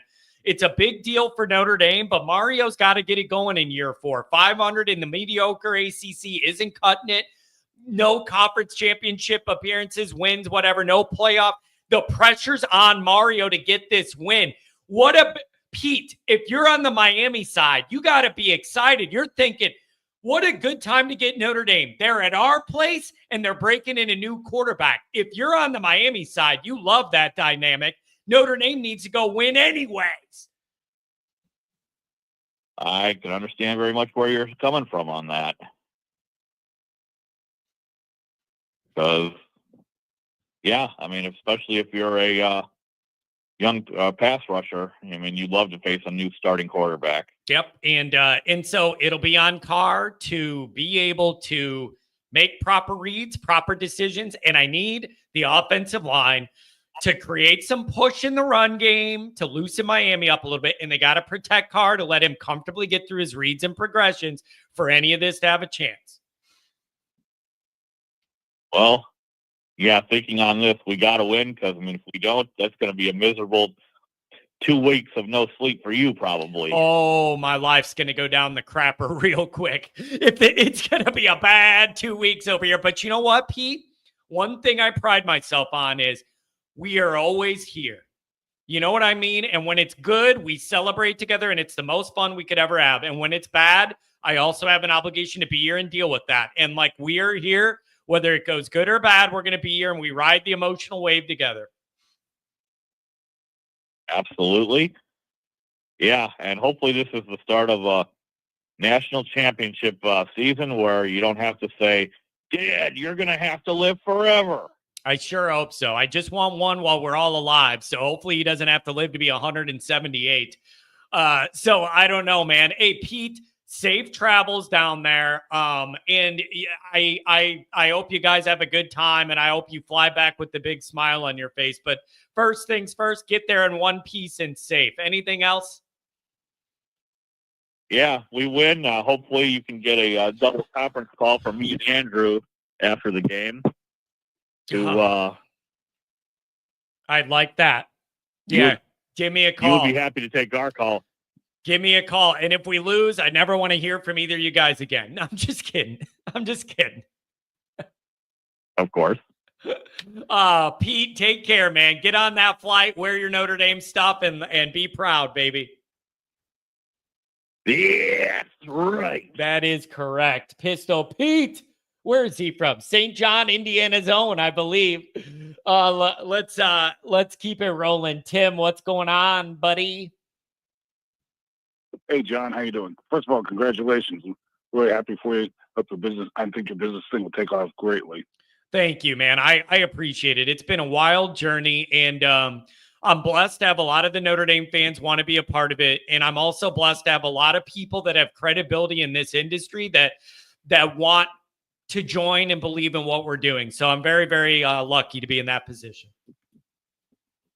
Just to chime in on two other points. I'm pretty sure we played on 2 other Sundays. Dr. Tom John's thing. We played Kelly's last year. I'm pretty sure we played Florida State. Yeah. When we kicked the field goal. I remember that too. Isn't that when he said he was going to execute the whole team? Wasn't that? Right. Yeah, we didn't play well. We didn't play well, yeah. We didn't play well. I'm pretty sure that's when he got out there and was like, yeah, talk about execution. How about all of our team? Like, ever the motivator. Ever the motivator. You know who he was referring to? McKay, and the USC son of a buck. Oh, God. McKay said it when he was the head coach of the Buccaneers. That's what Kelly's line he was But the thing is, nothing BK ever does lands because he's so weird. That's the thing with it, is that nothing he does lands right because he's so quirky. Agreed. And the other game was Texas, where we should have won because they didn't call a targeting hit on our wide receiver. They laid him out and concussed him. And that set the tone for the whole year. We could have had a hell of a lot better year But that was that. the other Wait, thing- wasn't that opening game of 16 at Texas, and the score was 900 and something to 800 and something? It was a no defense fest. correct. Woof. I'm almost sure that was a Sunday night. Yeah, I think you're right. Yeah, that was bad. So Tim, where's your mind at entering this one? I know what this game means to you. I know what this rivalry means to you. I know you were there in '88 and all this. What does this mean to you? Talk me through it. The world. Yeah. The world. I mean, that was our Armageddon. That was our arch rivalry. You hated. We called Jimmy Johnson the Antichrist. There was so much hatred. They would have had to call the National Guard in, because if the stands emptied out on the field, it would have gotten ugly. But I'm just worried. Please run the ball in all big games. As long as we run the ball and he doesn't throw. My only biggest nightmare is if he throws an early pick six, because then what's going to happen? Yeah, because you just can't. I'm gonna put this forward, and I said earlier that if we don't roll with a quarterback, we're never going to be able to roll with ever recruit one again.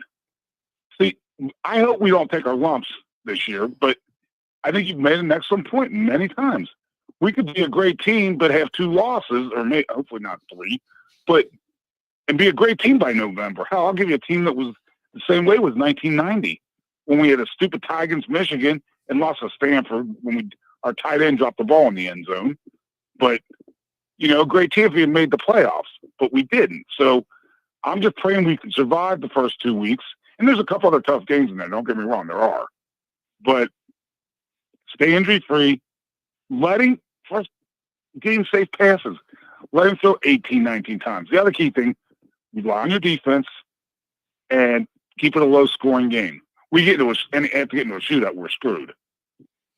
Yeah, you got to. So much of this is like the supporting cast around Carr has to do the right job to get him in the position to where he could play well, not have to be a hero.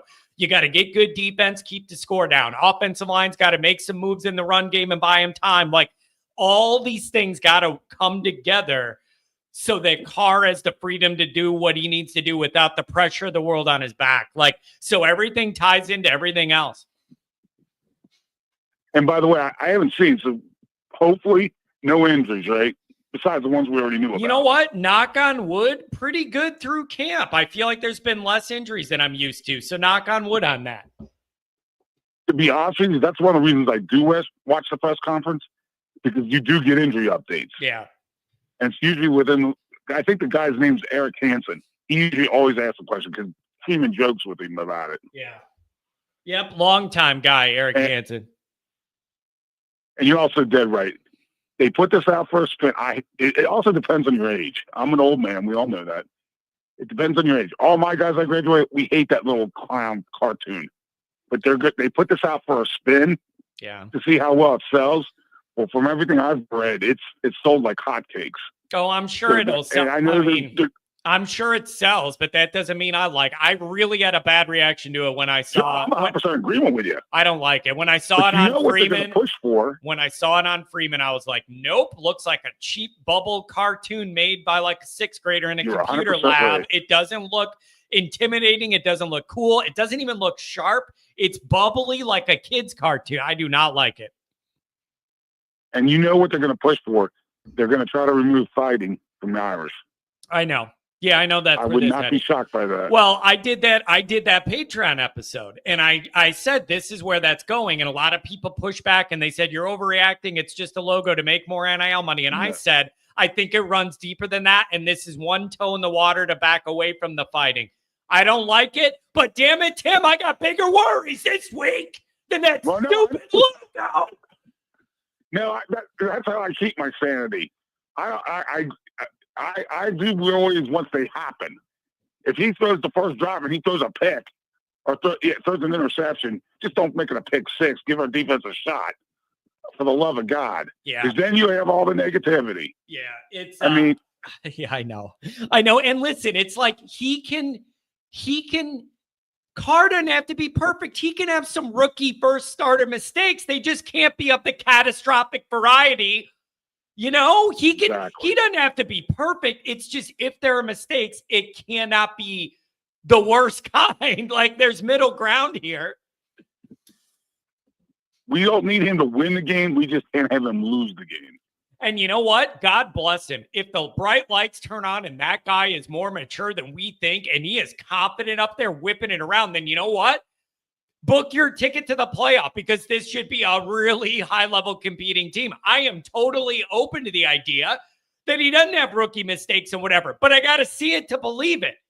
And it's fair to look at both sides of it.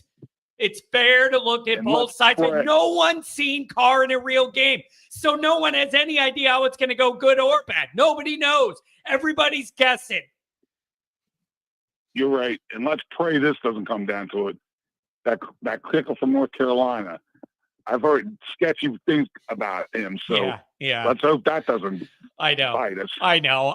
There's so much to worry about. I'm going to have an ulcer the size of a softball by the time this stupid game gets going. Tim, I love you, buddy. Give me a call back Friday, maybe before the game. Let's build this up a little bit. All right. Take care. Thanks for taking the call, John. Have a good one, bless. buddy. How much time you got?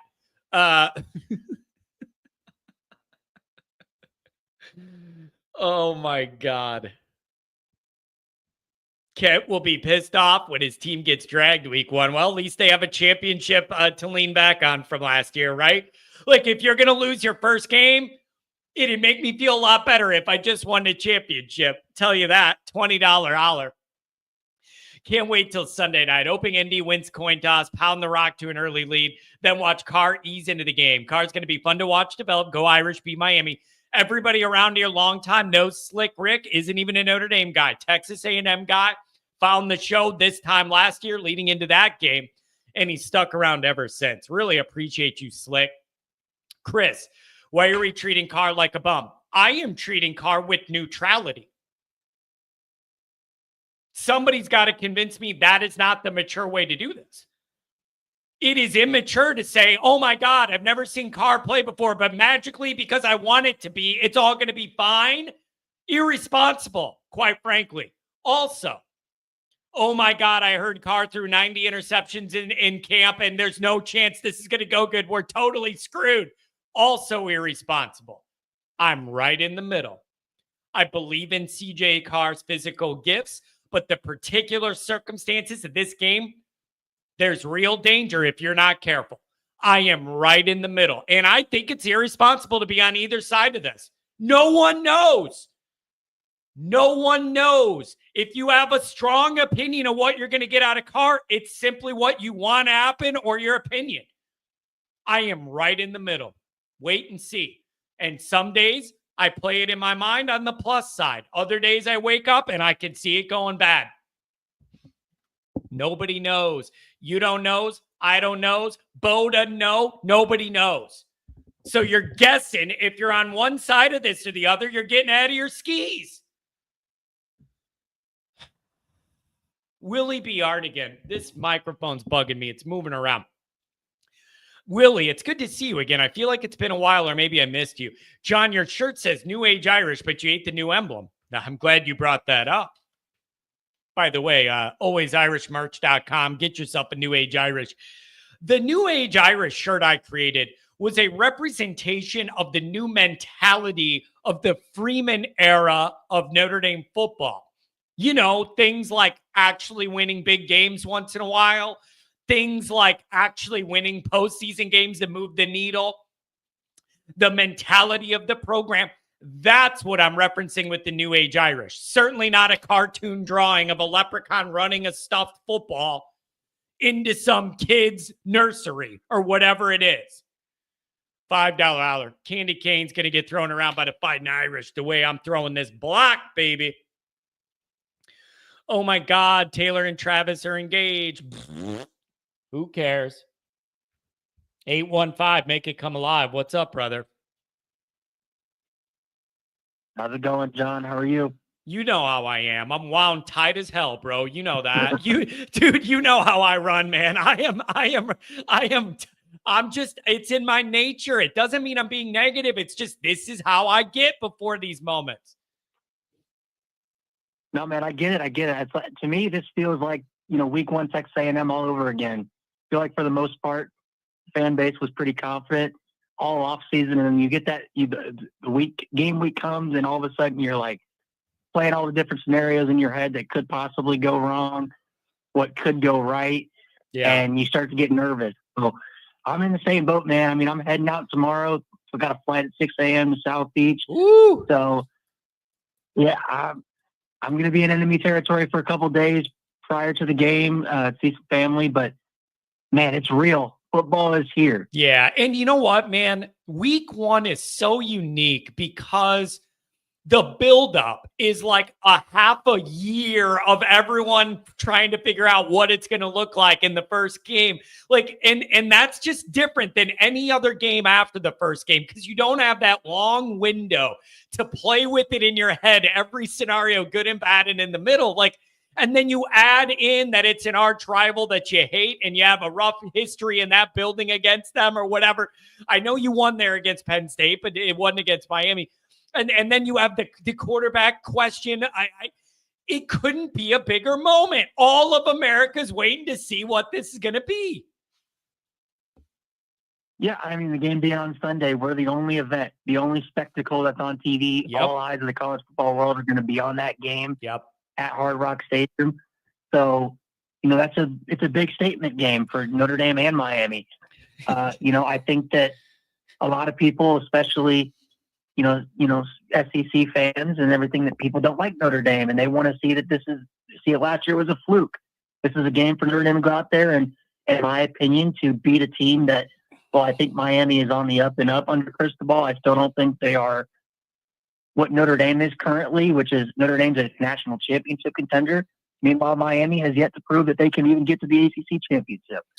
I think that Notre Dame needs to, assert themselves and prove that last year wasn't a fluke and beat Miami. And I think that they've got the team to do it. Yeah, I wrote about that this morning before the show, actually, about Notre Dame's program maturity and the experience and confidence the program gained from last year's run.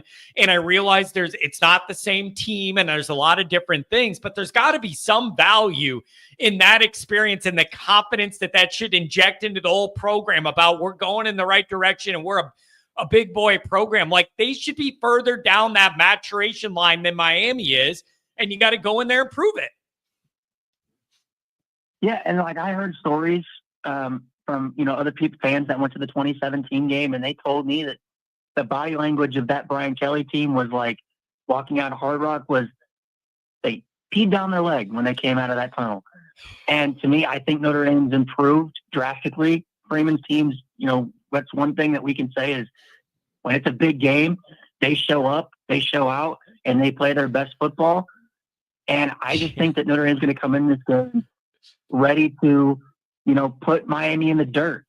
And I think that that's a game that Miami doesn't necessarily want to play. Man, don't you think it's kind of ironic that all those years, and I know how old you are, most of your life, you're like, we can't win the big game. We can't win the big game. Then we started winning.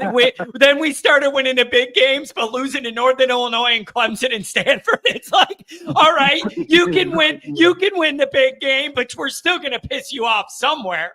Like, it's just, I don't know, man. Dude, and I'm 25. Yeah. I'm 25 years old, and I have never seen Notre Dame have both of those. Yeah, exactly. And then here's the other dynamic about this, man, is it isn't just about the Miami game, but it's about the 2-week stretch there after the Miami game and then A&M. And it's like, I've had people be like, how do you feel about the A&M game? Let me see this one first, because the vibes are either going to be you're dead and we're all at a funeral, or we're winning the Super Bowl. There ain't no in between. You know what I mean? You know this fan base and media. If we lose this game, it is going to be the most miserable half a month I've ever seen. And if you win it, book your tickets to the Super Bowl. Oh yeah, it was like last year when we beat A&M, and everybody was saying, "All right, that's it. Notre Dame's going undefeated. We're guaranteed a playoff spot." That didn't even last a full week. Didn't even last a week. Oh my God. Hey, I'm just unbelievable, man. That whole experience. But hey, Notre Dame fought back, baby. Didn't lose for a long time. Yeah. The worst part about that was if you watched the Here Come the Irish show, it sounded like the players listened to it too, which I hope, this year that regardless of what happens in this game, they've learned from that. Because I don't think that our players should be paying attention to anything our fans say on the damn Twitter. I would hope not. I would hope not. But no, man. I mean, how are you feeling about CJ Carr? I know you said you're kind of in the middle about it. I've listened to all the national media, the guys that I kind of respect, talking about this game and breaking it down. And to me, it seems like there's kind of been a big shift from how the feeling of this game was back in spring, where a lot of the national media was Notre Dame's going to win this game. And now it's kind of like, oh, well, CJ Carr, there was a quarterback battle. Yeah. To me, it kind of has like a tone of they're assuming that CJ Carr is going to be bad. And to me, like you said, I think it's naive to think he's going to be a Heisman candidate, and it's naive to think that he's going to be just god awful, the worst thing we've seen since Drew Pine. Here's what I think. What I think is most likely. Tell me if you agree with this. I think there is some small in the range of outcomes for Carr in this game. I think there is a certain percentage of like the bright lights turn on and he's in game mode where things go great and it's real polished and smooth. I think there's a small percentage of that. I also think it's a small percentage that he's totally overwhelmed, can't do anything, and it goes absolutely horribly to where that's the story. I think you're most likely looking at something in the middle where there's a lot of things to like and also some learning experiences. That's what I think is most likely. You just cannot have the bad part be catastrophic. Yeah. And I'm of the mindset of like when I hear these people break down the game and some people picking Miami because of Carr, I'm thinking, well, Carr is obviously a huge part. Quarterback's the most important position in football. We all understand that, right? But to me, this isn't a typical first-time starting quarterback on the road situation because most of the time those quarterbacks don't have a national championship caliber roster surrounding them. Yeah. The best running back in the nation to hand the ball off to, a top 3 offensive line in the nation blocking for them. And my thing is, Miami's deep for us to even get Carr in that situation where we have to put the ball in his hands. Miami's defense has to prove that they're not god awful like they were last year. I think they're going to improve. I think you can almost guarantee they're going to improve because it was such a low bar last year for them. But you can't guarantee that they're going to be good. I mean, they rebuilt that entire defense through the portal. That to me is concerning, especially after spring ball when they got a majority of those transfers. Learning a new defense, I just think that it's one of those things where we don't need Carr to even be spectacular. We don't need it. Honestly, he could throw a pick, and I still think we win the game because I think we're just a better team. Yeah, and it is fair. They got 19 transfers there, replacing their top 6 pass catchers. There's a lot that Miami's got to get. It's so easy to get caught in the Notre Dame vacuum, right? You're all Notre Dame. You play another team that has a lot of questions to answer, new moving parts as well. And it's a matter of who is the most put together for this moment in week 1. So I don't know, man. I'm interested to see. I'm glad all you guys are going. Go represent us. And hopefully you fly home with the win, man. Anything on the way out?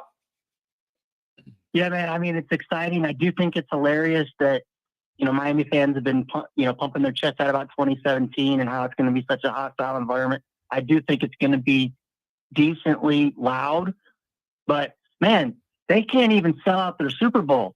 There's still hundreds of seats available at Hard Rock right now. So if you're a Notre Dame fan and you want to, do something, you want to go to the game, go get your ticket, man, because that, as of right now, that's not going to be sold out, which to me is crazy for a fan base that's talking a lot about how this is going to be such a hostile environment. You can't sell out the biggest game of your season. So I'm hoping for an Irish takeover. I don't expect us to have like maybe what, 60-40, I think is fair for how Notre Dame fans travel. So, hey man, I'm excited. Just hope that, there's a lot of forecasts for rain and thunderstorms. Just don't have a delay. Yeah, we'll That's see. all I got. Yeah, I could see me starting the post-game show at 2:45 a.m. Like, yeah, I could see it would be so Notre Dame-y. It would be so Notre Dame-y for this whole thing to end up where we're doing the post-game show as the sun's coming up the next day. It would be like anything that could go weird in Notre Dame land. Hey, safe travels out there, all right? I appreciate it, man. Will do. Have a good one, buddy. How much time you got? ND fans have QBST, quarterback brain stress disorder. Hard to trust QB till proven $10 holler. For darn sure. I see John just agrees with everything Goolsby says. Push back. Ain't no way you believe the receivers are an A-. Who am I to believe that I know how to scout talent more than Mike Goolsby? I don't exactly feel like I'm in the position to be a better scout of talent than a guy that played football at this level. I mean, geez, you know what I mean? 574. What's going on? Last caller of the day. What's up? Hey, John, how's it going? It's going well. The excitement is building, and I am just, I'm wound tight. I'm doing my pregame thing. This is how it goes. Yeah, I'm with you. I'm a little bit nervous. I have I guess just a couple quick points. I know you're wrapping up the show here, but I do agree with the last caller about having a championship roster surrounding a new quarterback. Because you think about some of these recent, I guess, national championship teams, and when they have to start a new quarterback the next season, whether the last guy goes to the NFL or whatever, but and they do well. They do well right out of the gate, and I guess nobody really questions it. And I believe, if I remember correct, CJ Carr was a 5-star recruit, right, or a high grade 4.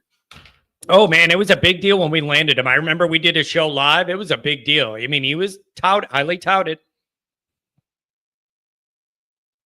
Yeah, and I think it's going to be a situation like I do think Carr is going to throw an interception somewhere in the game. I would just, obviously I hope that doesn't happen, but I wouldn't be surprised if it did happen once. Yeah. The big thing is, in the 2017 game, what really turned that game on its head was terrible offensive line play and the worst interceptions you could possibly imagine at the wrong time. Yeah, you just, man, he just needs support. That is the best way to ease Carr into this dynamic, is getting proper support, meaning a defense keeps score down and an O-line that can protect and move the pile. If he gets those supporting things, it makes his job here in his role 100% easier. Yeah, and another thing I was thinking about, especially going back and forth with a lot of Miami fans on Twitter and stuff like that, one thing that they will not bring up as far as differences between teams is the coaching staffs. And I think we have one of the best coaching staffs in the nation. And Mario Cristobal, I don't really know what his history was before Miami, but I really doubt that game 1 against Notre Dame, I don't even care if it's at home, but game 1 versus Notre Dame, that he's going to put it all together with a roster that I would say is generally not as good as Notre Dame's.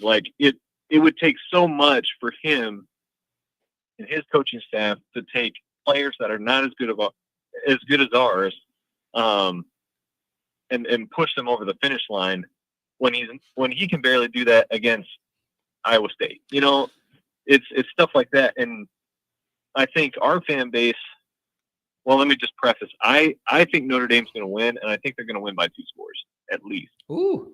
And the reason I think that is when you look at Miami's success last year, a lot of their wins, there were some pretty strong referee influence.